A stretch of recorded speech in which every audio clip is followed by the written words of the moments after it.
This is the Wheel of Time Spoilers podcast. Your hosts are Seth Jacobson and Patrick Heiler.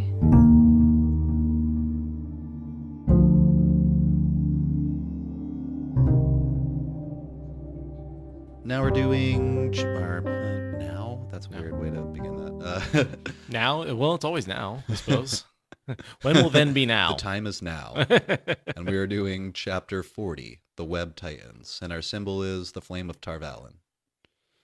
Chapter 40. You know, this is actually a pretty big deal. I think 40 chapters in. I don't know why, but that number seems like a big one to me. Well, the Web Titans indeed in this episode. Like we were talking about in the last segment, there is a huge amount of character introductions in this chapter. We see Elayne at the last moment in the last chapter, or we hear her, whatever. Technically, yeah. But this is really her introduction. We meet Elayne, Gawyn, Galad, Morgase, Talonvor, Gareth Bryne, Elaida. It's an enormous cast of characters that This is the first time we meet all of them. So we got our neat little description. Our Camelin cast. But before we do that, we start off with a dream, right? Yeah, it's a weird, feverish dream. I don't think there's any meaning here. I couldn't find any either, but it's creepy. Rand sitting at a table with Logain and Moraine. The Aes Sedai and the false dragon sat watching him silently, as if neither knew the other was there. Abruptly, he realized the walls of the room becoming indistinct, fading off into gray.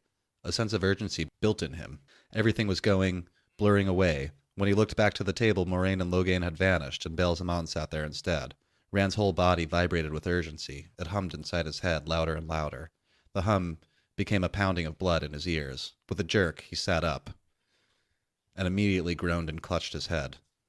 So the first thing I have is we start the chapter off with a nice description of what it feels like to get punched in the temple. But he's just he tries to stand up, and the world spins, and he sits back down, keeps trying. He's got a head injury. He got his bell wrong. He hit I think she says he hit a branch on the way down. Yeah. And it seems like it's probably a long way down. Yeah, it's not a short wall. Hard to say, but... Yeah, far enough that, he didn't break anything, but I would worry about that. He can't stand up. No. That's a big deal. The branch actually may have helped him not, fall against the ground as hard. Slowed the fall down. Exactly. So I wonder, is it better to fall straight down onto the ground, or would you rather hit a bunch of branches on the way down? I'd rather hit a bunch of branches. I think so too, but I'm not sure. I'd rather take the flesh wounds than the neck injury, But then I think of did you ever see the Titanic? Yeah.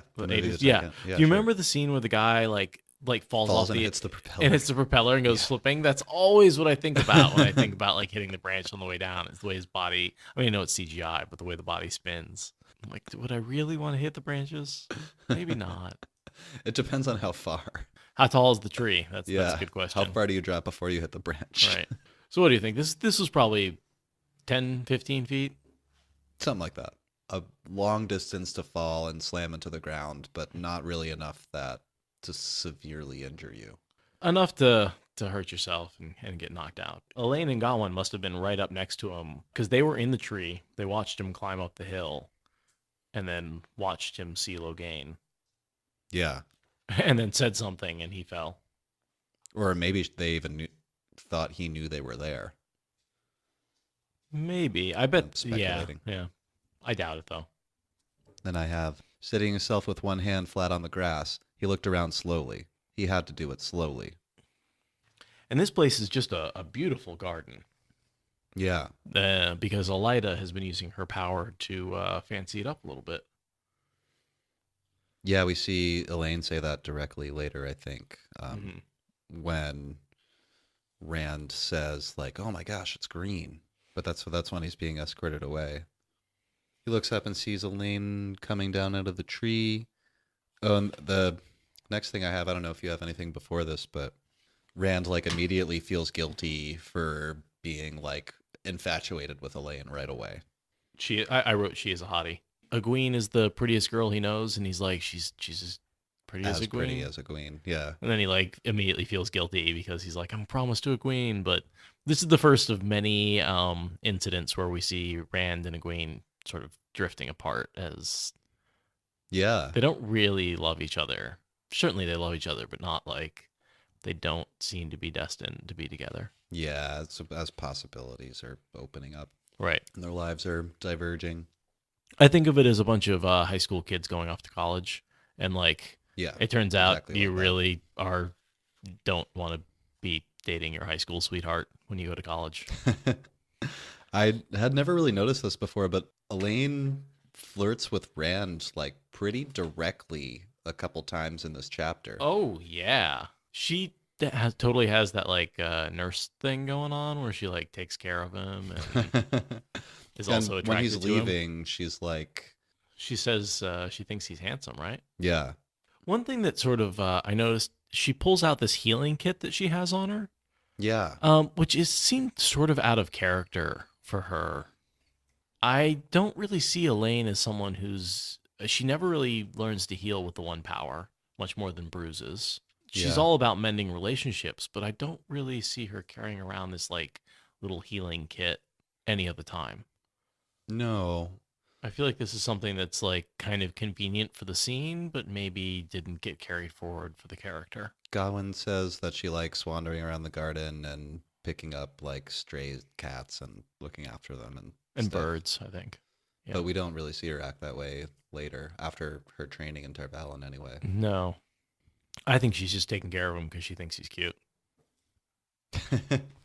But she does have the equipment on her, which, obviously she wouldn't have that unless she had been using it on small animals. Yeah. Or maybe it's part of a training that she's doing right now. Something that she's learning. Gawyn says she has several of the best tutors. That makes sense, that medicine would be one of the things she would study. And then, also the whole wrapping his head and touching his hands, and like there's a lot of physical contact going on there. Yeah. That she is initiating. The next thing I have really is Elayne says to Rand, I don't think I ever saw anyone as skillful at climbing as you, but you don't do so well at falling, which I perceived as a bit of a foreshadowing. I don't know, it's maybe a little bit of a stretch, but Rand is sort of like that. He sure does climb quickly, but when he falls, man. No, nothing? I see where you're going for. Yeah. I liked it. When I read it, I was like, that's... Give me an example. I thought of, for instance, like how quickly he climbs the social ladder in Cairhien, and like how easily he takes Kalandor, but when he uses it, he like kills innocent people, and he just seems to like his successes are as great as his failures are terrible. It's totally a stretch. I like the symbolism. Yeah. Gawyn says, she's always finding stray cats and birds with broken wings. You are the first human being she has worked on. He hesitated, then added, don't be offended. I'm not calling you a stray. It was not an apology, just a statement of fact. He's always kind of an asshole. Yeah. They kind of set him up as the good brother, but he turns out to not be.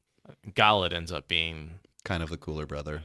And we get a list of names here where we get Queen Morgase, we get Elaida, we get Lynne. We haven't been talking about Lynne. How could we forget her? Oh, yeah. We don't meet her in this chapter, but she's mentioned a few times. Yeah.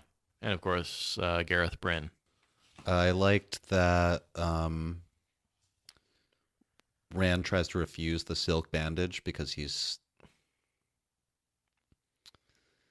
coming into the world and he's like, it's the same kind of country boy learning about worldly people and things that I've talked about in a couple of the chapters before this, where he sees that piece of silk and he immediately thinks that this is one of the most expensive things like anyone owns in the Two Rivers, and it's just like a silk scarf. Yeah, and she wants to use it as a bandage. And it's like, nothing to her. Nothing. And I mean, she is a queen. She's incredibly rich. She's probably the richest person in the country. One of. Right. I mean, the princess. Right.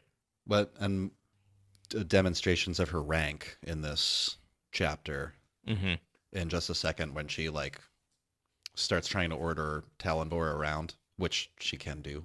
Oh yeah, definitely. I mean, well, she's only what, the there's only a few people ahead of her. I mean, they basically list the number of people who can give her commands. It's the Queen and Gareth Bryne. God, you got me saying Bryne. That's how I said it in my head for years. Yeah, but Gareth Bryne is, and she technically outranks him, but she would never actually give him any orders. Yeah, I see at the end of this page, Rand looked at Gawyn. Does she always expect everybody to do what she tells them? A flash of surprise crossed the young man's face, and his mouth tightened with amusement. Most of the time she does, and most of the time they do. Most of the time they do exactly what she says. Gawyn went on with an affectionate grin at the top of her head. Most people, not Mother, of course, or Elaida, and not Linny. Linny was her nurse. You can't give orders to someone who switched you for stealing figs when you were little, and even not so little. And here's that part you were talking about, where Gawyn says, and Gareth, of course, no one gives orders to Gareth, not even Mother, Elayne said. She makes suggestions, and he always does what she suggests, but I've never heard her give him a command. Which I thought was sort of interesting. But I think I perceive that as just like Gareth Bryne is competent, he knows how to do his job, and Morgase is the third monarch that he's served. So he doesn't need a monarch to tell him how to... He's outlived several of them. I think he also loves Morgase. Yeah. And don't forget that Morgase, when they talk about her epic beauty, she has also been slowed by using the one power. So even though she might be in her 40s, she probably looks like she's in her 20s. That's true. She is a channeler. Yeah. Although not a very good one. Not a very powerful one. So it's probably not significant. But even with not that much power, it can cut 10, 15 years off. I think about that sometimes when they talk about how young and beautiful she looks. The next thing I have is right after that conversation, basically. Rand says, he had to stop to wet his lips. Who is your mother? See, he has no idea what's going on. Yeah, up to this point, he just thinks they're like nobles, but just generic nobles. Elaine's eyes widen in surprise. But Gawyn spoke in an ordinary tone that made his words all the more jarring.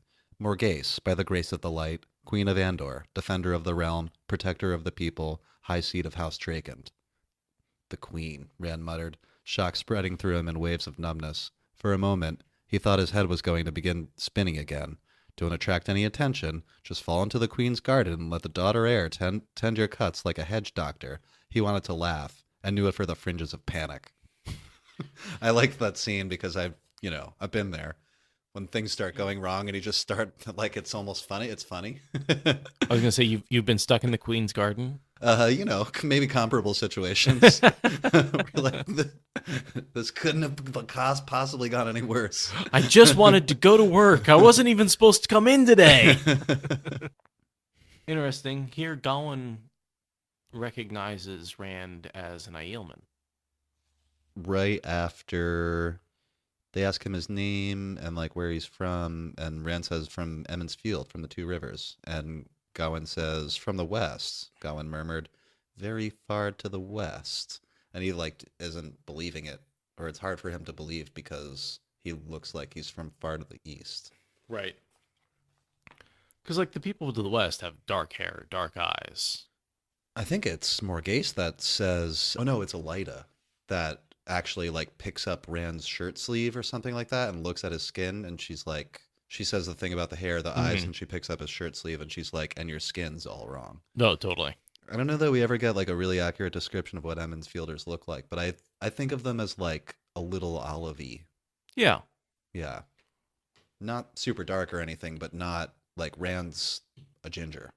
Yeah, you look like Rand. Yeah. If I was a foot taller. And I look like I would come from Emond's Field. Because yeah, you do a great pair in cosplay one day.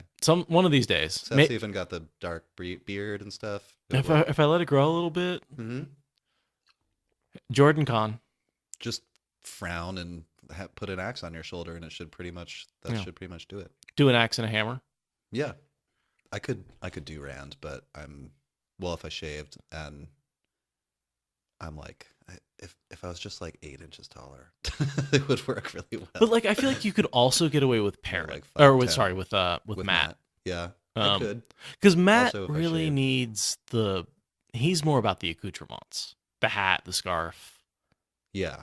the Ashendari. I always thought of Matt as the smallest one. He is the smallest one. Yeah, still huge compared to most people.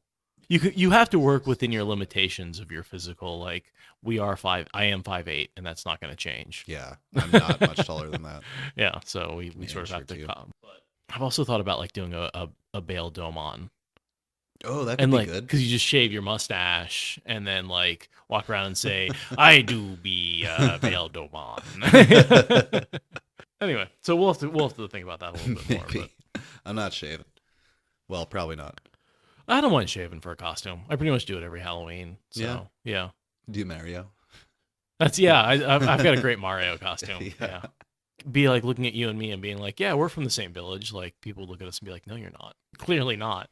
Oh, there's more good parts to this where Gawyn says Tabak and wool are the principal products of your area. And then he talks about how he's supposed to learn their customs, strengths, and weaknesses, where like the people of each part of Andor and everywhere. And I was wondering if there's a little Ta'veren happening here. I'm wondering. I'm going to read this though. It said Two Rivers people are stubborn. They can be led if they think you are worthy, but the harder you try to push them, the harder they dig in. Elayne ought to choose her husband from there. It'll take a man with a will like stone to keep from getting trampled by her. Rand stared at him. Elayne was staring too. Gawyn looked as much under control as ever, but he was babbling. Why? I wanted to ask you that too. I don't know why he's babbling. And why is part of the narration. I'm not just saying that. Mm-hmm. It's italicized. I thought that was strange. I also found that strange, and I didn't have a great theory. I was trying to think, was he like stalling, or did he embarrass himself? Like, why is he babbling there? Because I have no theories. The best I have is maybe a little bit of Ta'veren effect on the situation. Just that, like, people say what they don't think they're going to say. Or maybe he's just saying something, and unintentionally it creates the bit of tension because Rand's like looking at Elayne like, dang. And she's doing and she's doing the same thing, and then like he says that, and they're like look at each other, and they're like, oh, this is awkward. Which is ironic considering how much he wants to kill Rand later. Only later. Well, yeah, only later. Then enter Galad. All three of them jumped at the sudden voice and spun to face it. Stand away from him, Elayne, the man said. You too, Gawyn. Elayne claims this special guest right where she's like, no, I'm not letting you do anything about this. And then I did think it was a little interesting, because I don't know that we ever get to really see this again, where Elayne gives Galad a direct order when Galad's talking to Gawyn now, and he says, Gawyn, help me convince her. Our mother would. And Elayne like flips out, and she's like, because she hates Galad so much, where she snaps at him, and she's responding to something that he said. You are right that you have no say over my actions, nor have you any right to judge them. You may leave me. Now. Galad gave Gawyn a rueful look. At one and the same, it seemed to ask for help, while saying that Elayne was too headstrong to be helped. Elayne's face darkened, but just as she opened her mouth again, he bowed in all formality, yet with the grace of a cat, took a step back, then turned and strode down the paved path. I hate him, Elayne breathed. He is vile and full of envy. Well, I perceive that as an order. Their relationship is something that I have never really understood. That passionate hate that Elayne has for her brother seems, I know he does what's always right, and I know it hurts people, and she's willing, I think Elayne is really against hurting people, and she's going to do anything she can to make sure people don't get hurt. I think also this may be the last time we see some of this behavior, because, and in the conversation between Elayne and Morgase in just a minute here, Morgase says, like, all of these qualities will make you a good ruler one day, but you are not a ruler. Like, Morgase is saying, like, you can't act like this. Like, you need to do your training and be studious and this and that. She has quite a bit to learn. Yeah, and I think that maybe part of what's going on here is that Elayne is perceived by Galad and Morgase as a bit of a troublemaker. She goes off and does her own thing. all the time when she's really not supposed to. And Galad will try to put her in check all the time, which is something that Elayne, even later, we don't see her tolerate much of from anyone. No, she does like to do what she likes to do. Yeah. I sort of concentrated more on the guys, the boys, the brothers. Yeah. I was sort of thinking about the differences between Gawyn and Galad. You know, we sort of start off being in support of Gawyn and saying, hey, he's going to be the cool one. Yeah. Because he's like, yeah, you should totally marry Rand, this dude from the Two Rivers. And we're like, yeah, he gets it. Like, and this other brother's a jerk. But like later on, we find out that really like Gawyn's method of sort of haphazardly doing things doesn't really work out for him. And Galad goes through quite a journey to become a pretty cool dude with responsibility. And it sort of makes me think about like what's different about them. And the best way I could put it is that like right now, Gawyn sees everything in shades of gray, that nothing's really bad and nothing's really good, and that means he ends up on the wrong side of things. Yeah. That's an interesting way to put it. Galad only sees things in black and white, and he only sees good and bad, and he can't see anything in shades of gray. Yeah. And I think that Galad actually goes through a journey where he's able to eventually see, he basically comes across a dilemma that both options are bad. And so he starts to see things in terms of not just black and white, but also gray. And that makes him a character I can identify with a little bit more. Whereas Gawyn, I think, never really understands that some things are good and some things are bad. And he like does some bad things. Even maybe later he sees everything as like either gray or black, never like, or either gray or dark. Yeah. He never really sees the good Anything things as like purely good. Right. And we see Gawyn make a pretty good little observation where he says, Galad always does the right thing, Gawyn explained, even when he should not. In this case, finding a stranger in the gardens, the right thing to do is to notify the palace guards, which I suspect he is on his way to do right this minute. Then it's time I was back over that wall, Rand said. He just wants to leave so bad. He keeps trying over and over again. And Elayne won't let him. Because she thinks he's cute. And maybe Ta'Veren stuff. Maybe. Meeting all these people is important. Suddenly, Rand heard boots pounding towards them over the slate paving stones. Too late, Gawyn muttered. He must have started running as soon as he was out of eyeshot. Elayne growled an oath, and Rand's eyebrows shot up. He had heard that one from a stableman at the Queen's Blessing, and had been shocked then. Yeah, Elayne has this habit of like listening in to people cursing and memorizing them. She thinks it's great, but she has no idea what any of them mean. So it always sounds like her cadence is always off, and like she never quite gets the curses right. I think she kind of likes to try to emulate like the common people, but she never really is a common person. She never really gets it. She tries though. I imagine Judi Dench being like, "You fucking assholes!" Like she's too regal to really curse to right. pull it off. Yeah. And we see Elayne put on this big show. The guards show up, and they all pull out their swords and draw their bows. And Elayne tries to shame Talonvor for taking his sword out in her presence, or pointing it anywhere near her. And this is Talonvor, who is truly in love with the queen. Yeah. He is devoted heart and soul to Queen Morgase. And later ends up marrying her, right? Crazy enough.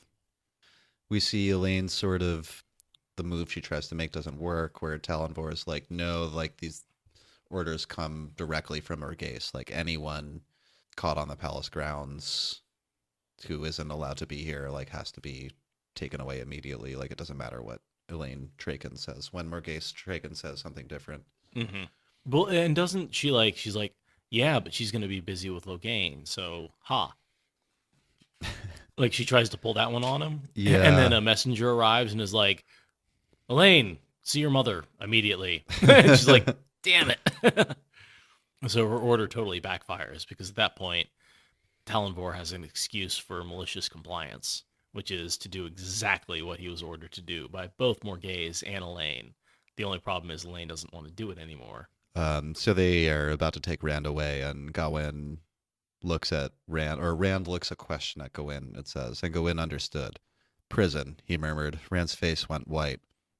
Only for a few days, and you will not be harmed. You'll be questioned by Gareth Bryne, the Captain General, personally. But you will be set free once it's clear you meant no harm. He paused, hidden thoughts in his eyes.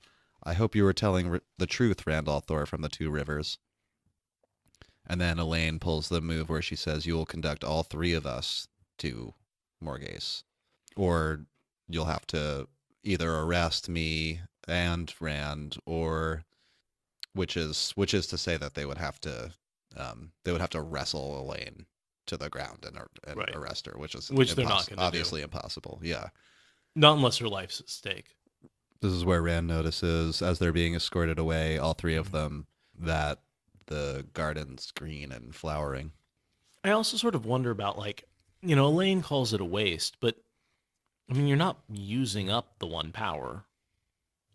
Yeah, I think she's meaning more like we could be producing food instead of roses and fresh cut green grass and things, Yeah, but this is one of the places where I'm actually a little sympathetic with Elaida. Yeah. Who am I going to help? There is value in beauty. There is. A nice garden in the royal palace. I think it may have been more useful to maybe have a garden open to the public. Yeah. Elaida also, or at some point, Elayne mentions that Elaida offers to Elayne, like, pick one farm and, like, I'll do the same thing to it. Mm-hmm. And I kind of thought of that as that's probably the limit to Elaida's power, like, and time. She can't just spend all her time growing shit. And she'd be exhausted. I mean, it takes effort Yeah. with the one power.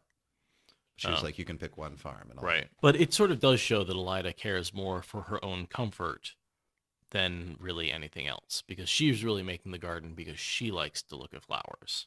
Yeah, Elaida's a jerk, but she's not a dark friend. Like, she's not evil. She's just Well, and one kind of thing a you do have to selfish jerk. realize is a lot of her actions later are heavily influenced by Fane and the taint of Mashadar Yeah. and Shadar Logoth. We also noticed that she has like a ward to keep the rats out of the palace. Yeah. Gawyn says, we never have rats. Elaida doesn't like rats.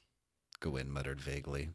I wonder if Ravine would have been able to get his claws into Morgase if Elaida hadn't left. She may have provided some protection. It would have been much more difficult. I would say we can assume that Elaida would have been trained to detect anyone channeling sight in as a red.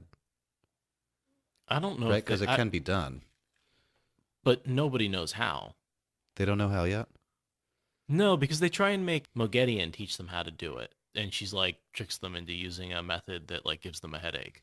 But that's one of the lost talents, is having a weave that can detect men who can channel. No. Cad Swain has a Terangrial that helps her do that. So she's one of the few female Aes Sedai who can detect male channelers. Part of the Paralis net, I think. And I guess Nynaeve gets one later too. I think it's the swallow, I think, dangles and it turns towards a male channeler. Oh man, I am pulling that out of my ass. No, I'm pretty sure you're right. Yeah. It points its beak or something like that. Yeah. Next part I have is where they're entering the throne room. There's some interesting rank stuff that happens here, and I don't remember what all of this means, but there's something to it where grandly Elayne swept through the doors, spoiling her regal entrance only a little by motioning for Rand to keep close behind her. Gawyn squared his shoulders and strode in, flanking her, one measured pace to her rear, which I assume is his proper place in this kind of... As the first prince. Right.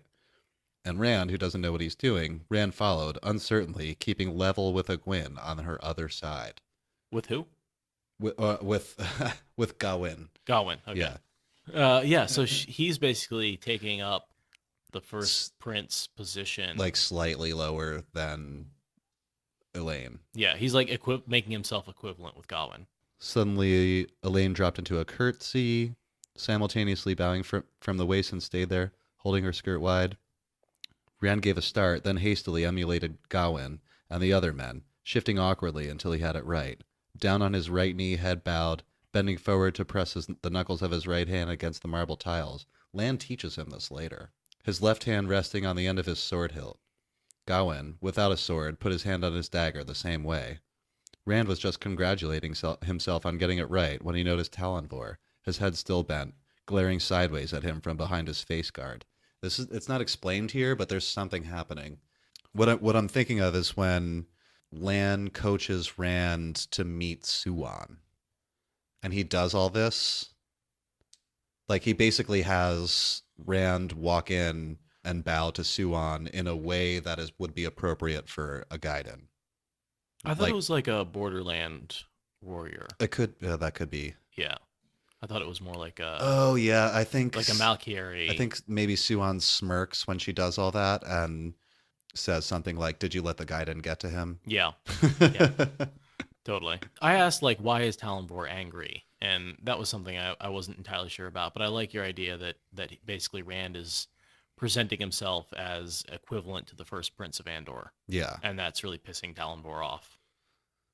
Right. And I think Morgase has the presence of mind to know that Rand is doing a very good job at just emulating what's going on around him so that he doesn't look like an idiot. But Sure. Everyone knows that he doesn't know what's going on. Right. Like, look at him. He has no idea what's going on. Yeah, a little bit.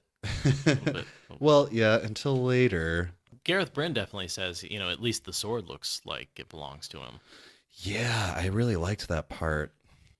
Morgase had a quote about how Gawyn really should be Elayne's counter and keep her under control and in balance, and just how bad he is at that task in the rest of the book. He's so bad. She goes off in crazy, risky directions all the time, and he's supposed to be the person keeping her from doing that, and he's not even there. Yeah, he's never really near her. No. And when he has an opportunity to, he doesn't do a very good job of it either. He doesn't go when he finds out she's in Andor. Yeah. He's the worst. He's not a terribly good warder either. I like that when Rand sees Morgase, his thought is, if she had been a widow in Emond's Field, she would have had a line of suitors outside her door, even if she was the worst cook and most slovenly housekeeper. Because she's also beautiful. And she also says she didn't want them to see Logain, but I thought that was kind of weird considering they're going to be traveling with him to Tarvalin. I know they're not supposed to get close, but not even letting them see seems kind of ridiculous. Here's where Elaida says, "You have it in you to be the greatest queen that Andor has ever seen, that any land has seen in more than 1,000 years. It is for that we will shape you, if you have the strength for it." And I saw that as Elaida directly referencing how strong Elayne is in the power. That's a good catch. The strongest queen the land has seen in 1,000 years. And we see this reference later where the last time there was a queen who was a powerful channeler or a powerful Aes Sedai also was 1,000 years ago. I think it could be a double reference too. Just not only powerful, but also strong-willed. Oh, yeah. Yeah, that too. I think the combination. She definitely has it in her. She definitely will be. Elayne gives a pretty good little monologue to Morgase, which she ends with, "One of your loyal subjects, you shouldn't punish him. This was a mistake, and he's a loyal subject of yours." And Morgase says, "A loyal subject from the Two Rivers." Morgase sighed. "My child, you should have paid more attention to those books. The Two Rivers is not," and we've talked about this before, "The Two Rivers has not seen a tax collector in 6 generations, nor the Queen's Guards in 7. I dare say they seldom even think to remember that they are part of the realm." Rand shrugged uncomfortably, recalling his surprise when he was told the Two Rivers was a part of the realm of Andor. The Queen saw him and smiled ruefully at her daughter. "You see, child?" He's like, "Yep." It's nobody told me. I really didn't know we were part of you. But to be fair, how would anyone know? Yeah, I mean, unless your grandfather was like, "We're part of Andor." You're like, really? 6 generations? That's enough for anyone to forget anything. Right.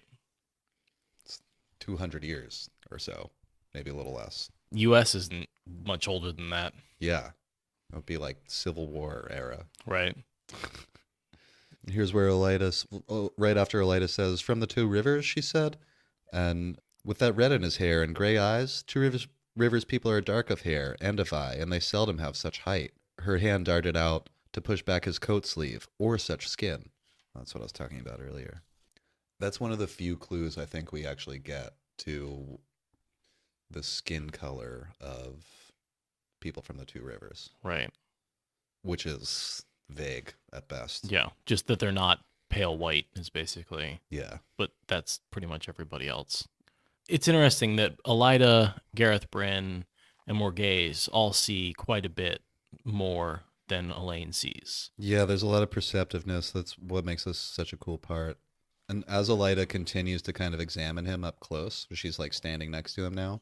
The next thing I have is, a shepherd from the two rivers, she said softly, a whisper meant to be heard by all, with a heron-marked sword. And everyone just freaks out. They're like, what? Yeah, so, and the room erupts, basically. It's kind of like announcing with a grenade. Yeah. Like everyone's like, it's dangerous to have in the room. It is. I mean, can you imagine, anyone who's actually worthy of the heron-marked sword, which Rand isn't at this point, in the middle of that room, like all those guards, he'd cut right through them. And to be that close to Morgase, like he's got someone who is, like I said, actually worthy of the heron mark could probably kill her. Someone who was worthy of it and wanted to. Yeah. Yeah, and I think that's why everyone's like, ooh, this is a threat. Gareth Bryne is a blade master? I don't think so. No? I mean, he's a general. He's a great general, but I don't know if he's a blade master fighter.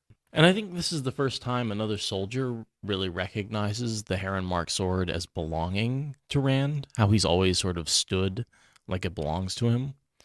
And I was wondering if you thought that may have had maybe some of the Lewis Theron coming through, that because he sort of has this prior life experience with the sword, he stands with it like it's his, and he gets some of that skill. Because at this point he is channeling, so he's got some of that taint. So maybe some of the most basic memories are coming through, like the ability to stand with the sword, like just some muscle memory maybe. Yeah, and we know he has some training with the Void, which seems to be something that all blade masters understand. That's true. And he has been, maybe Tam has been priming him to train him for the sword, and that sort of those first lessons of the flame and the void and everything he knows about the bow has really been sort of the first lessons he needed and let him be ripe for training with the sword. And he's had some training from Lan, a couple of nights worth, not much. Yeah. I liked what Bryn says. Look at his eyes, look how he stands, how the sword fits him, and he is too young, but that sword is his. And whenever someone calls Rand too young, that immediately makes me think that somehow some of the old soul of Lewis Theron is coming out. That, like, he's too young to be standing that way. Well, that might be because he's not actually that young. I like it, and it does... But it could just be that it's, it was gifted to him, and it is his, and so he stands like it's his because he knows that it belongs to him. He did walk halfway across a continent while wearing it. I mean... That's a good point. It's been on his hip for quite some time. Why do you think Elaida calls Logain the unbeliever? Did you catch that? I didn't catch that. Can you read the sentence? First time that I have it is a couple paragraphs from where we were just reading, where Bryn's talking about the sword. Elaida starts questioning Rand, saying, "Oh, you arrived just in time. What chance this?" she said. "Today the unbeliever is brought into Camelin. In 2 days he will be taken north to Tarvalon, and with him goes the daughter heir for her training. And at just this juncture, a young man appears in the palace gardens, claiming to be a loyal subject from the two rivers." "I am from the two rivers," Rand says. And Elaida continues, "with a story calculated to entice Elayne, and bearing a heron-marked blade. He does not wear an armband or a cockade to proclaim his allegiance, but wrappings that carefully conceal the heron from inquisitive eyes. What chance this, Morgase?" And all of that is pretty interesting, but what is this unbeliever thing? So, as far as I can tell with the unbeliever comment, basically the idea is that any man who chooses to channel doesn't believe in the light. And so apparently there's a faction of Red Aja who sort of think that by choosing to channel, the male channelers are embracing the Dark One, and so they're unbelievers because they don't believe in the light. That's the best argument I can come up with, but it's pretty convoluted. Yeah, that seems ridiculous because they should know better that you don't necessarily get to choose whether or not you channel. Not that Reds don't do plenty of other irrational things, so I'm not saying that. So and that sort of comes a little bit from the Reds don't believe the Ogier should have protected male channelers because they were forsaken by the light. Oh, on a totally unrelated note, I noticed, I put this down in my notes, but we like skimmed right over it while we were going through. In the garden, as Rand, Elayne, and Gawyn are being escorted into the palace, Rand notices a flower that is called Eamon's Glory, as in Aemon's Glory. That would definitely be from King Aemon, and that's a cool little detail. I didn't notice that. I don't think that ever shows up again. I wonder if that was the lily flower that the English fleur-de-lis or the fleur-de-lis is based off of. Maybe it's described as purple. Doesn't say. Just purple Eamon's Glory in a long list of flowers. I guess a lily could be purple. So the next thing that I really wanted to talk about was Eleida's prophecies. Oh yeah. So she has two foretellings or one That's foretelling that sort of goes, it's got a little gap in it, but you could call it one. There's a sort of break, and she elaborates a little more, and it's a sort of a separate. Yeah, she sort of whispers the end of it to Rand, so only he can hear it. So only she and he know it. Elaida's talking. The Dark One stirs in Sheol Ghul, the Aes Sedai replied. The shadow lies across the pattern, and the future is balanced on the point of a pin. This one is dangerous. Is this foretelling, Elaida? Morgase asks. I command you to speak the truth clearly, without your usual habit of wrapping it in so much mystery that no one can tell if you had said yes or no. Speak. What do you see? This I foretell, Elaida replied, and swear by the light that I can say no clearer. From this day, Andor marches toward pain and division. The shadow has yet to darken to its blackest, and I cannot see if the light will come after. Where the world has wept one tear, it will weep thousands. This I foretell. I'll just continue on. A pall of silence clung to the room, broken only by Morgase expelling her breath as if it were her last. Elaida continued to stare into Rand's eyes. She spoke again, barely moving her lips, so softly that he could barely hear her less than an arm's length away. This too I foretell. Pain and division come to the whole world, and this man stands at the heart of it. I obey the queen, she whispered, and speak it clearly. The idea that Rand stands at the heart of it is something that only Elaida and Rand know. Yeah.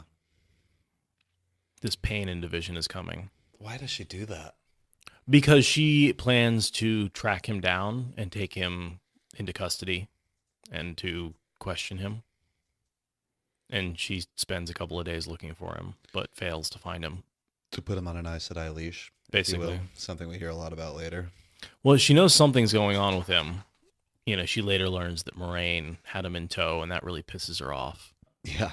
But she's not stupid. If she could get her hands on him, she will.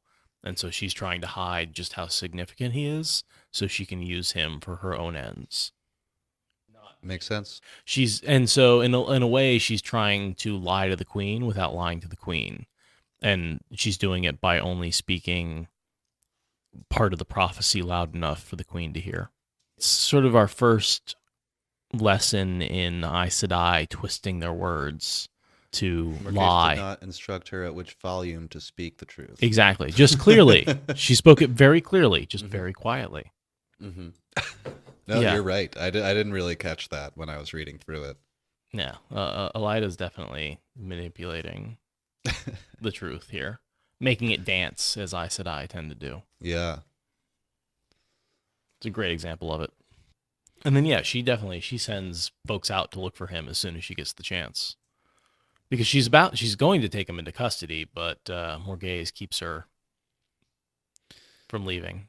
Yeah, we see Morgase kind of give Rand, what do you call it, a quick line of questioning where she basically makes him swear that he means no harm and everything he's saying is the truth, and she makes him swear all these things.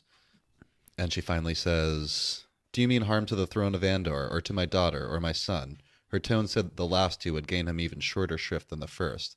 "I mean no harm to anyone, my queen, to you and yours least of all." And I liked this part because it shows how clever Morgase is. "I will give you justice then, Randall Althor," she said. "First, because I have the advantage of Elaida and Gareth, and having heard Two Rivers' speech when I was young. You have not the look, but if a dim memory can serve me, you have the Two Rivers on your tongue. Second, no one with your hair and eyes would claim that he is a Two Rivers shepherd, unless it was true, and that your father gave you a heron-marked blade is too preposterous to be a lie. And third, the voice that whispers to me that the best lie is often one too ridiculous to be taken for a lie, that voice is not proof. I will uphold the laws I have made, and I will give you freedom, Randall Thor, but I suggest you take care where you trespass in the future." Yeah, that's very clever. Yeah. She's basically saying, like, your story is so ridiculous that I don't even, you would, like, if you were lying, you would have come up with something better. I just have one question for you. Hmm. Where did she hear Two Rivers' speech? I don't know. What was her youth? 20, 25 years ago? During the Aiel War? During the Aiel War? Do you think she met Tam? I think she met Tam. Who else has left the Two Rivers? Can you name one other person you know No. who has left the Two Rivers? Not one. And he was important. And he was guarding the king of Ilion. He was in the companions at the time. What was Morgase doing at the time? I have no idea. And in her youth is a pretty vague. Yeah, I'm not sure. We could probably track it down, but I think that was before she was Queen of Andor. There was a whole war. Yeah. After, no, it was after. The Aiel War came after the wars for the throne. Shortly after. Because the wars happened. The Andoran civil wars happened when Rand's mother left. Right. When Tigraine left to go to the Aiel Waste. Yeah. That's when the succession war happens. And then later. A few years later. Yeah. The Aiel came over the wall. Exactly. So Morgase was queen at that point. And that was like 25 years ago. Right. But there's tons of time before that when Tam was in the army and Morgase was just a noble. And there's no way. That is nuts. But like she must have met him. She must have talked to him. That's the only person from the Two Rivers who we know who left. And the timing is right. And she said herself that she never went that far. Because she said herself that no Queen's Guards have been that far in well over 100 years. No, yeah, she's never left. So she's never certainly never gone that far to the west. Someone's come to her. And again, the only person we know of that's ever left the Two Rivers besides Rand is Tam. Yeah. And the timing is right. I've heard Two Rivers tongue before. That she's saying I've heard your father talk before, as far as I can tell. Who was a Blade Master. And that's why when she says, "Oh, another Blade Master from the Two Rivers," she's met a Blade Master from the Two Rivers. She's met Tam, who was a Blade Master and had that sword. You're right. I can't see any way around it. You're totally right. I'm just going to mull that for a second. But I don't have a lot of other evidence to back it up. Just timing of coincidence and Occam's razor of like who the hell else could she have met? Unless somebody else left the Two Rivers and never returned. That's the only other thing I could think of. And it's too perfect. And then here's this redheaded boy who was given this sword by his father. Like, it would all, if she had ever spoken to Tam while he was in Ilion's army, she could deduce all this. Like, where else would Rand come from? Maybe. I mean, maybe she just doesn't know how small. I mean, it's possible that there could be another farmer from the Two Rivers with a heron-marked blade. It doesn't have to be the same one.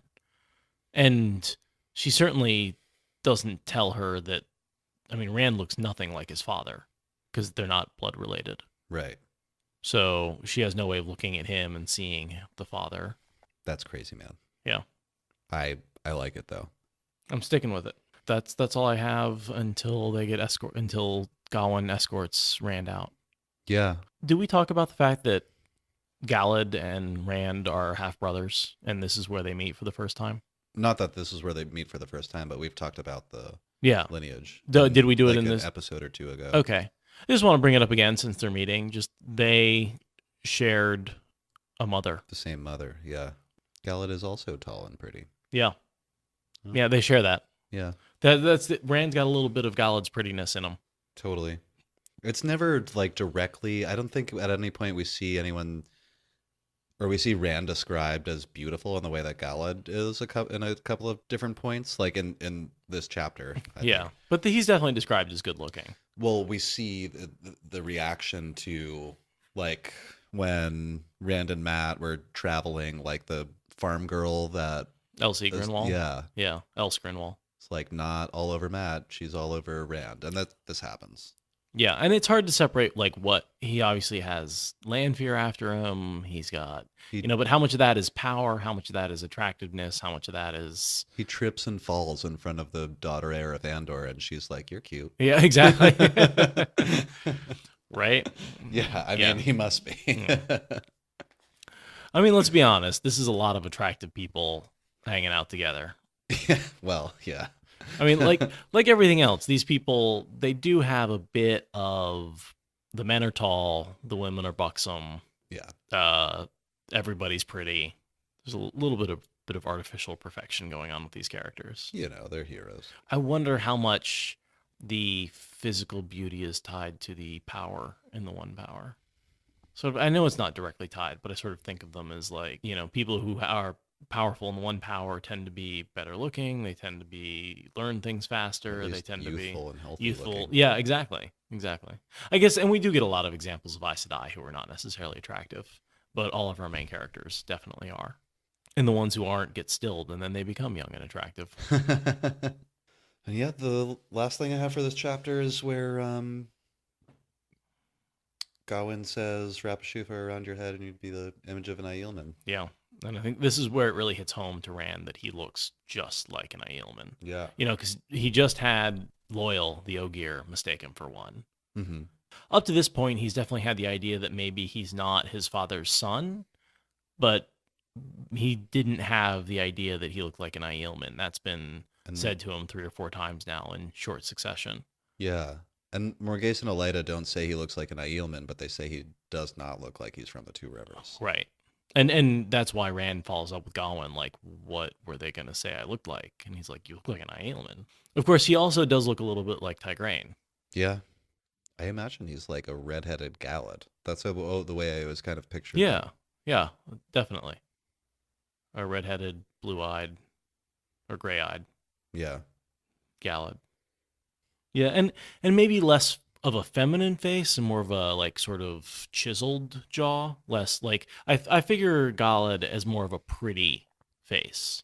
Fair enough. Yeah. So pretty he could almost be a girl, whereas Rand's face is a little more square jawed and Superman hero-esque looking. Yeah, I think Galad is actually described that way by some people. Oh, yeah. Like pretty enough to be a girl. Mm-hmm. I want to say Brigida says that, but don't quote me. But I feel like she does. I want to say Matt says that. Oh yeah, that makes even more sense. Or maybe they say it to each other while they're drinking. I always love it. Yeah, how they get along so well, Matt and Brigida. They're great drinking buddies. And then, I was just watching a scene where she like swears something to him in some like ancient culture swear, and he responds in kind, and everyone around him is like, what the hell was that? So they have this like kindred spirit where they both have these memories of ancient times that no one else around them has, and ancient cultures. Yeah. And ancient lives that they both kind of lived. They also both love drinking and fighting. Yeah, and cursing. I would love to see more of that buddy cop show. Oh, yeah. Brigida and Matt. Occasionally getting into fights. Like, just the two of them hanging around Abu Dar, I think, is just fun. Is that where we see them, like, hanging out in a pub? Because at some point they get drunk together. They spend Don't they? a lot, because basically Matt follows the girls to Abu Dar because he's trying to get Elayne back to Camelin. And he's, like, with her the entire time until the wall falls on him. That's right. And then she has to run because of the Shan-Chan. So they get separated. Yeah, up to that point. And, of course, Bridget is always with Elayne because she's bonded as warder. basically from the second she enters the story. I think literally from the second she enters the story. Mm-hmm. No, she's in Teleron Riyadh a little bit leading up to that. Yeah, I barely remember, but she like saves her life or something. Yeah, and there's a couple of like she's a shadowy figure, I think, possibly for a book. Like she's like watching them in the Stone of Tyr and the Redstone columns. She's one of the Watchers, but she very quickly is.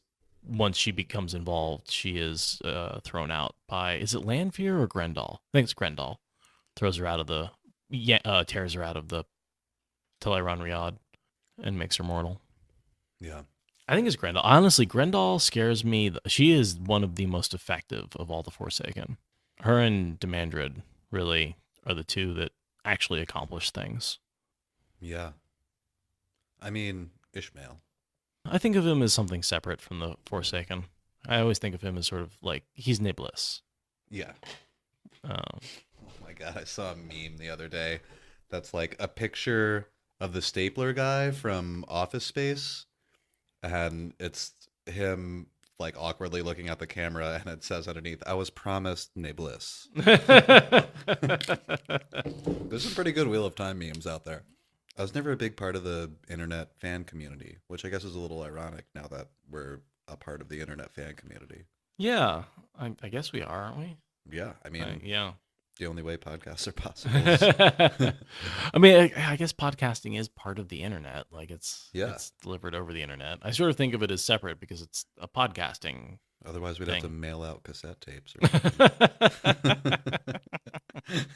For real though, like how? Yeah, I mean, I guess burning 1,000 CDs and like sending them out to people. Like, I was thinking about that the other day. Jeez, that would be impossible. I was talking to some customers about when Netflix first happened, and I suddenly like these memories came back to me of me and a girl I was dating at the time. We got a Netflix subscription, and we were so stoked that we were going to get all these movies in the mail. Oh yeah, yeah.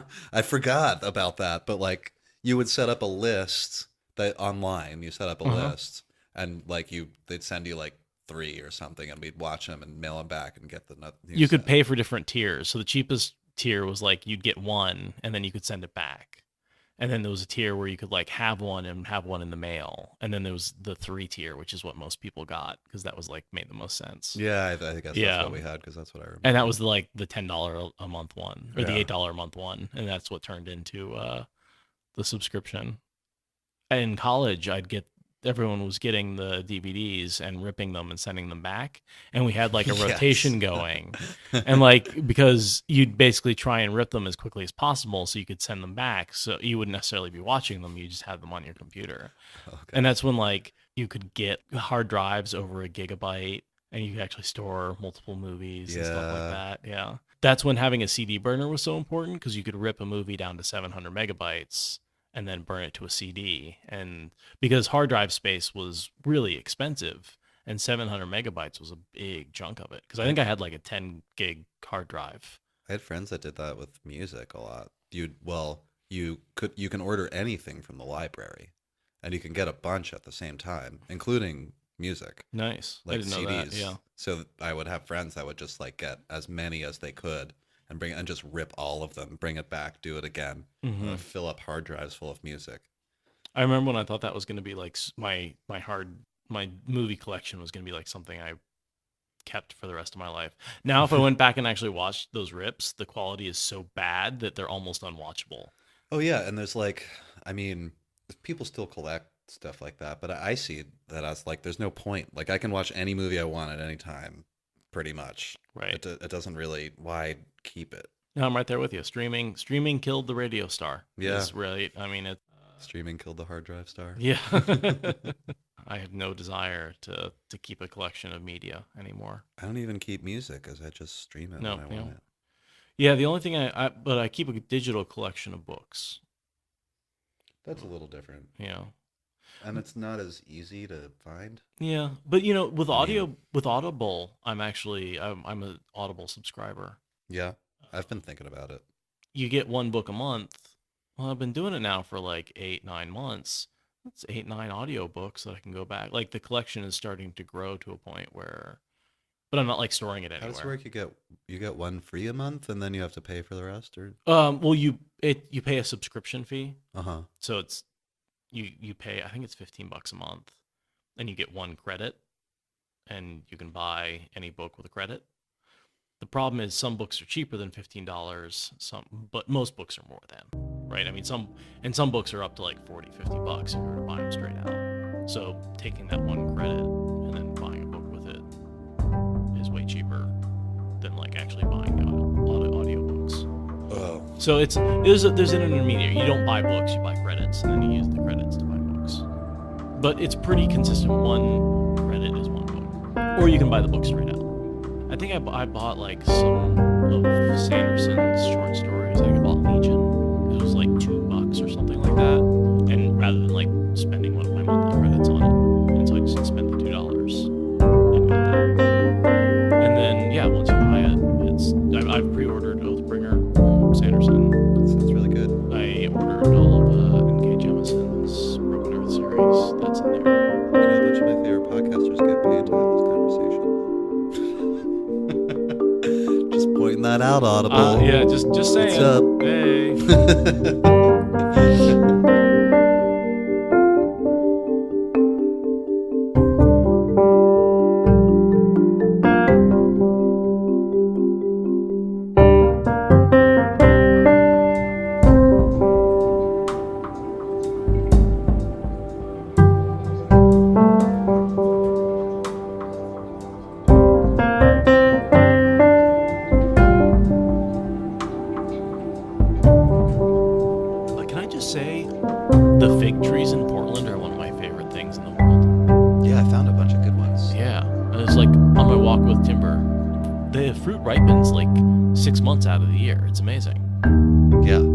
Always like find a good fig tree to eat just a couple of tasty figs off of. There's a really good one right by my lady friend's house. I don't know if I should say her name out loud because it's maybe weird. Every time I go over there now, I stop and I like climb up a couple steps and I pick a few. There's a few new ripe ones, and these are like good, like I'm gesturing to Seth, but like bigger than $50, maybe twice the circumference of $50 size figs, like big.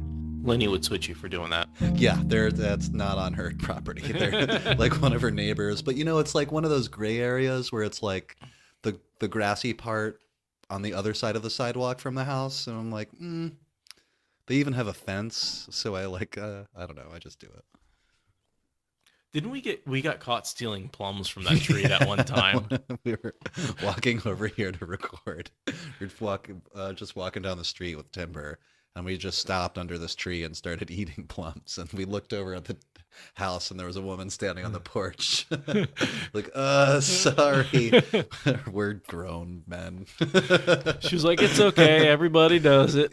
But she kind of sounded defeated. Like, like she couldn't stop them. Like she wanted those plums for herself. Just accepted her fate that she doesn't get to eat her own plums. Yeah. Which is ridiculous because like there's so much of that fruit just ends up rotting on the sidewalk if you don't pluck it and eat it. There's like, some on the sidewalk. Yeah. You could never eat that many plums. No, it's crazy.